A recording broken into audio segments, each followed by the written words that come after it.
तामीर एक्सपो 2022 जारी है। मैं हूं खुरम तुफैल, मैं मौजूद हूं एक्सपो सेंटर कराची में। पहला रोज़ है आज तामीर एक्सपो 2022 का और लोगों का रश मैं जैसे पहले भी अर्ज़ कर चुका हूं मुख्तलिफ़ वीडियोज़ में कि लोगों का तांता बंधा हुआ है। इसी दौरान हमारे पवेलियन पर आए हैं काशिफ शाह साहब जो कि चेयरमैन हैं ऑल कराची रियल्टर एसोसिएशन के। आइए उनसे जानते हैं तामीर एक्सपो के इस शानदार इवेंट के हवाले से उनके क्या तासुरात हैं, अब तक की जो सक्सेस है इस इवेंट की पहले रोज़ के हवाले से, जो ओवरवेलमिंग रिस्पांस है लोगों का, जो फुटफॉल है उसको देखते हुए उनके क्या तासुरात हैं और वो क्या एक्सपेक्ट कर रहे हैं इस इवेंट से। सर अस्सलाम वालेकुम। वालेकुम अस्सलाम। सर क्या कहिएगा, क्या तासुरात हैं आपके और क्या एक्सपेक्टेशन है इस तामीर एक्सपो 2022 को लेकर के? देखिए, इसमें तो कोई शक नहीं कि इस वक्त पाकिस्तान एक मुश्किल दौर से गुजर रहा है। माशी तौर पे आप यूँ कह सकते हैं कि मुश्किल तरीन वक्त हमें देखने को मिल रहा है, लेकिन जो इस वक्त कराची की आवाम का ओवरवेलमिंग रिस्पांस यहाँ पे देखने को मिला, उसे हम ये कह सकते हैं कि कराची की आवाम जिंदा दिल है। मैं ख़ास तौर पे मुनव्वर तौक़ीर साहब का बड़ा शुक्रिया अदा करूँगा कि ये एक इंतहाई, जिसको हम कहेंगे कि एक ब्रेव मूव है इस किस्म की एक एग्ज़िबिशन को इस वक्त में मुनक़िद करना। लेकिन जो रिस्पांस कराची की आवाम ने दिया वो इस चीज़ को साबित कर रहा है कि कराची की आवाम हौसला रखती है और अल्हम्दुलिल्लाह वो हर चैलेंजेस को अपॉर्चुनिटीज़ में तब्दील करना जानती है। यहाँ पे जितने एग्जिबिटर्स मौजूद हैं वो भी नेचुरली अपना पैसा लगा के इस वक्त यहाँ पे बैठे हुए हैं और माशी सरगर्मियों को किसी तरह से वो जारी रखते हुए मुल्की मईशत में अपना किरदार अदा कर रहे हैं। ये बड़ा खुशाइन अमल है। सर आपने मार्केट की और रुपये की डीवैल्यूएशन के हवाले से भी जिक्र किया। मौजूदा हालात को देखते हुए हम देखते हैं कि रियल स्टेट इंडस्ट्री पे बहुत सारे टैक्सेस भी लागू किए जा रहे हैं मौजूदा गवर्नमेंट की जानिब से। लास्ट गवर्नमेंट में अपने तय कोशिश की किसी तरह रियल स्टेट इंडस्ट्री को थोड़ा सहारा देने की और इस रियल स्टेट इंडस्ट्री को बेहतरी की जानिब लेके जाने की। मौजूदा हालात में जो टैक्सेस लग रहे हैं आप उनको लेकर के आपके क्या ख्यालात हैं? कैपिटल गेन टैक्स लग रहा है, प्रॉपर्टी ख़रीदें बेचें फिर टैक्स है, एक मखसूस रकबे से ज़्यादा अगर आपकी एक से ज़्यादा प्रॉपर्टी है तो उस पर टैक्स देना है। सो इतने सारे टैक्सेस के बाद आपको क्या लगता है फ्यूचर क्या है रियल स्टेट इंडस्ट्री का?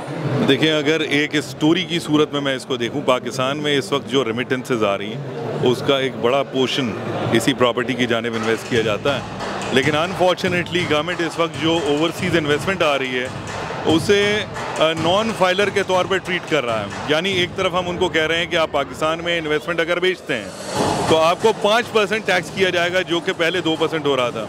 अच्छा, अनफॉर्चुनेटली अगर वो ले भी लेता है किसी वजह से तो इसको ये कहते हैं कि जी अगर आपने ऐसे किसी प्लॉट में इन्वेस्ट किया जो कि उनकी नज़र में नॉन प्रोडक्टिव है, उस पर आप रखेंगे अगर उस प्लॉट को तो आपको डीम रेंटल इनकम के तौर पे उसमें आपको टैक्सेस देने पड़ेंगे और अगर आप बेचेंगे तो आपको एक्सेस गेन टैक्स लागू होगा और वो भी 6 साल तक लागू होगा।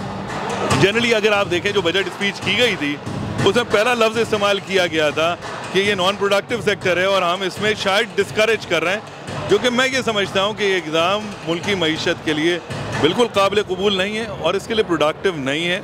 कोरोना जैसी वबा के दौर में जहाँ पूरी दुनिया की मईशत हिट कर गई थी, वहाँ पाकिस्तान की मईशत को यही रियल इस्टेट सेक्टर संभाल रहा था।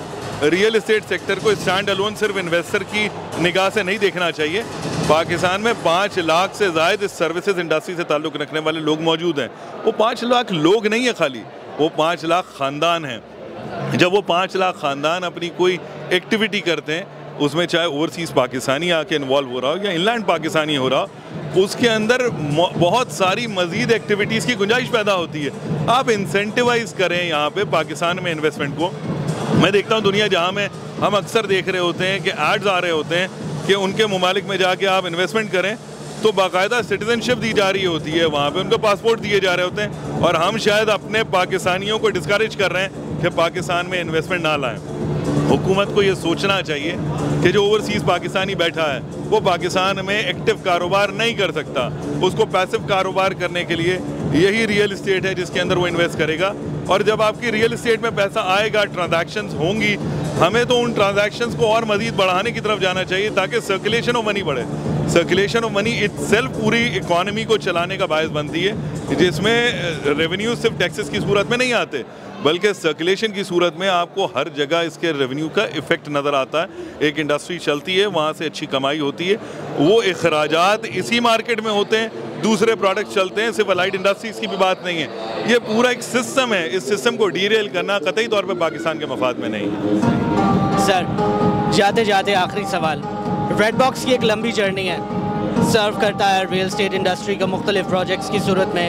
आप लीगल असिस्टेंस भी दे रहे हैं, कंस्ट्रक्शन सर्विसेज भी दे रहे हैं और दीगर प्लेटफॉर्म्स भी हैं रेड बॉक्स के प्लेटफॉर्म के नीचे।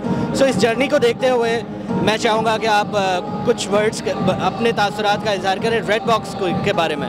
देखिए, सईद शाह को मैं आज से नहीं जानता, मेरा उससे ताल्लुक बहुत पुराना है और ये रेड बॉक्स के शुरू होने से बहुत पहले का है। मैंने हमेशा एक चीज़ देखी है, रियल एस्टेट मार्केट में अपॉर्चुनिटी हमेशा मौजूद थी, ख़ास तौर पे उन लोगों के लिए जो कि पढ़े लिखे कहलाते हैं। आज देखिए, जितने भी पढ़ा लिखा तबका आ रहा है, जितना भी नौजवान तबका आ रहा है, उनके लिए अपॉर्चुनिटीज़ अगर वो काम करना चाहें तो मौजूद है। इसमें आपको रेड बॉक्स की तरक्की नज़र आएगी कि रेड बॉक्स ने किस तरह से प्रोग्रेस किया।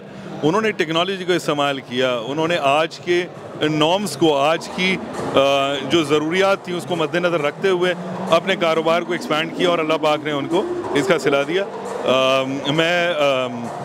I wish him all the best कि आगे इंशाल्लाह इनके लिए मज़ीद फ्यूचर बेहतर हो और इस तरह की और कंपनीज़ आएँ, क्योंकि इस वक्त भी अपॉर्चुनिटीज़ पाकिस्तान में मौजूद हैं। हम अगर एक महदूद अंदाजे के मुताबिक देखें तो आज की सूरत हाल में 10 लाख घरों से ज़ायद की रिक्वायरमेंट सालाना क्रिएट होती है और हम शायद 4 लाख भी फुलफ़िल नहीं कर पा रहे। तो इस गैप को फुलफ़िल करने के लिए मज़ीद लोगों को, मज़ीद पढ़े लिखे तबके को इस जगह पे आने की ज़रूरत है। हमें इसे ऑर्गेनाइज़ करने की ज़रूरत है ताकि मज़ीद रेड बॉक्स जैसी कंपनियां पैदा हो सकें। Thank you so much sir. Kashif Shah sahab हमारे साथ मौजूद थे, chairman all Pakistan realtor association. Till we meet again, it's good bye.